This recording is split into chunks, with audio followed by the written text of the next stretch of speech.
question is regarding the hadith.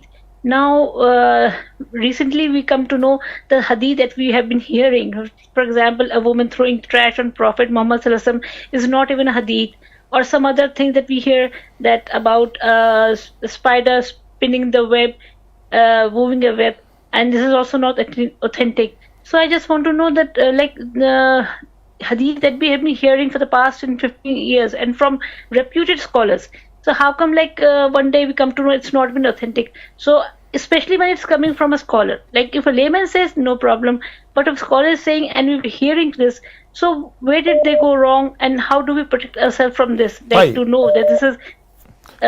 With regards to the fabricated hadith which you have been hearing since your childhood, not only you and sometimes even your parents and everyone around you, that's a dilemma.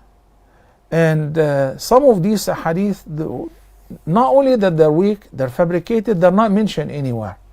It's a word of mouth have been transmitted and sometimes even put together by the enemies of Islam, like the hadith of the Jewish man throwing the trash or woman upon the Prophet ﷺ.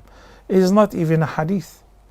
Even though you hear it in Khutbatul Jum'ah, you hear it in Durus, you hear it at school, it's written sometimes in articles.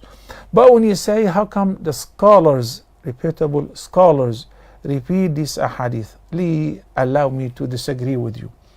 So there is a difference between da'iyah and a preacher who hears a hadith here and there and just share it with the people. Okay? Assuming that it's something really emotional and it will make people interact with him, shed tears and cry and so on. But he doesn't know that it's causing a huge damage.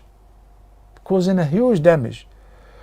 In addition to that, and on top of that, the Prophet ﷺ have warned, whoever fabricates a lie that ascribes it to me, let him expect his seat in hellfire. He has already booked the seat in hellfire. Recently, I shared the stage with some people, okay, for the first time. Sometimes you happen to meet people for the speakers. And everyone was saying something. To me, it was weird. So after we finished, I spoke to one of the speakers. I said, Jazakumullahu khairan, thank you so much. Very emotional, very powerful speaker. Said, with regards to the story of Fatima, Prophet Muhammad's daughter, finishing the entire Quran, she dug her own grave and she lied down in the grave and she finished the Quran hundreds of times in her grave. Where did you get this from? Where can I find it? So simply said, well, it's like I heard it somewhere, I don't remember. Such person must be stopped from preaching, because I'm sure he or she have been saying this all over. This, and along with it, many other narrations, many other fabricated stories, which not authentic, not mentioned anywhere. So when you demand, where can I find it? You know, in which hadith, in which story, in which book? I don't remember, wallahi. I heard it somewhere. That is not sufficient.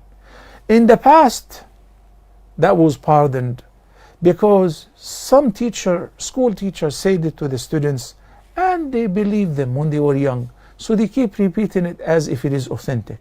But now, before you give a speech, before you give khutbatul Jum'ah, what you need to do is write down all the hadith that you want to write down and the verses. Memorize the verses so that when you quote them properly and the interpretation or the English meaning correctly. Chapter number, verse number. It's best to know their meaning. A hadith, is this a sound hadith? If it is even a Hasan hadith, one of the classes of the weak hadith, I need to tell the audience this is a weak hadith. So please, we gotta differentiate between a alim, a scholar, as I said, and a da'iyah or a preacher. A preacher could have a big long turban and a long beard, but his knowledge is very superficial. He is given khutbah, he's given ta'aleem, he's going for khuruj, but he is not a alim. But when a alim says something like that, it's really problematic. A alim wouldn't say it because he has to provide a reference. Anything that you hear and it confuses you, or you're having doubt in its regard, check it out. You call the program, you call your local sheikh, you go online and find out about it. Don't just settle for anything you hear and buy it and take it as is. Thank you, Sima from Kuwait. Assalamu alaikum.